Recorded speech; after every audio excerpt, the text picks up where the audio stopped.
Paranormal Activity 3 has an unrated extended cut that's 10 minutes longer than the theatrical version, as well as deleted scenes and lost footage that only made an appearance in the trailer. I looked into all of it, and today I'm going to break it down with you guys. Let's get into it. Paranormal Activity 3 is one of those movies I don't really remember seeing for the first time. I might have seen this in theaters. I might have waited for home video. Looking back on this movie now, it's not bad. It might actually be one of the scarier films in the franchise. The biggest critique I have is that this movie is in 16:9 and not 4:3, and that the footage is way too clean. There's a little grain, but that's really it. They try to get around the low quality footage by having this guy work as a wedding videographer, explaining away that he has so many cameras and editing equipment, but all this stuff is on VHS tapes. Neither the quality or aspect ratio matches. Now this might be a nerdy nitpick, I don't know. Bothers me, but if they fix that, this movie would jump up a full point. But anyway, this one takes place in 1988, and they capture this look well enough, I guess. I think the look of the house and the clothes is about 80 to 85% the way there. It could be better, but it's pretty solid. This DVD release has both the unrated cut and the theatrical cut. The first scene added to the unrated cut is about an extra 2 minutes, and has Dennis waiting for Randy to help him move in. He decides to prank him when he's late with the help from Julie's daughters.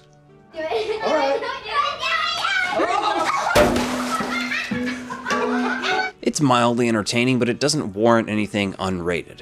I won't go on a full rant because I did that in the Paranormal Activity 2 video, but this might technically be an unrated cut, but really it's just an extended cut because there's nothing in this version, or any version for that matter, that wouldn't be able to be in an R-rated cut. This stuff was cut for runtime and inserted back to sell us discs. Now, I just feel like I already know this scene, so I must have always watched this unrated version. The next scene added in is about 30 seconds long and shows Dennis and Randy watching a wedding video and making fun of a drunk woman. Where did you find this girl? I don't know. I didn't see her at all throughout any of the weddings. There's nothing crazy here. It's a little humorous, I guess, if you find this funny. Randy, this is great stuff. I can't use any of this, but it's great. However, there's a lot better stuff.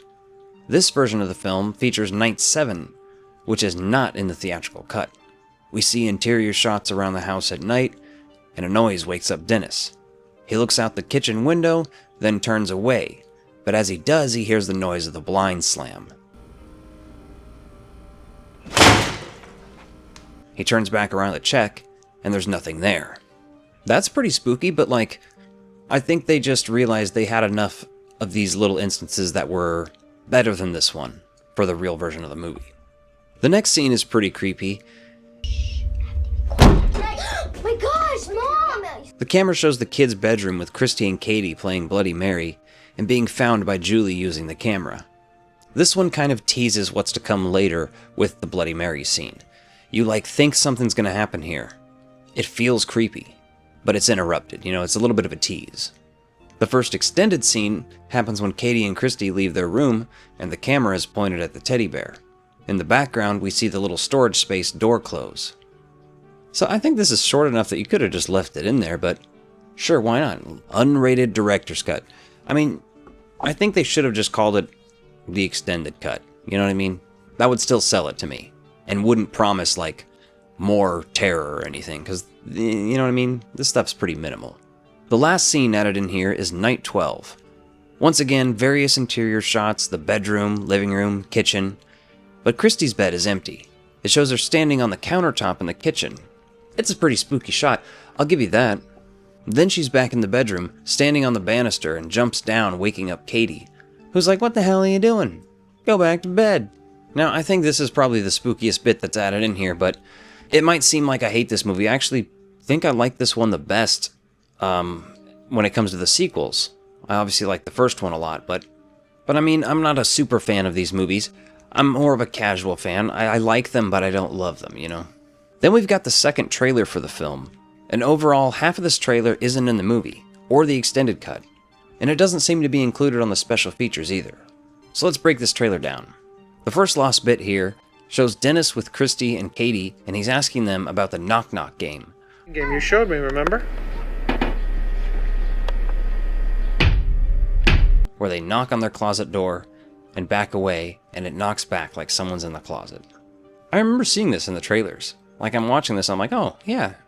It's spooky, and a lot of people hate when trailers do this kind of thing. But honestly, that's just what happens. The thing where they mislead you in trailers intentionally pretty much started right around this time, so I do believe that they could have just used stuff they knew wasn't going to be in the movie. There's a bit with Julie and Christy talking about Toby, and Christy splashes water that direction from her paintbrush cup, and it bounces off the air, and stuff starts flying around the room.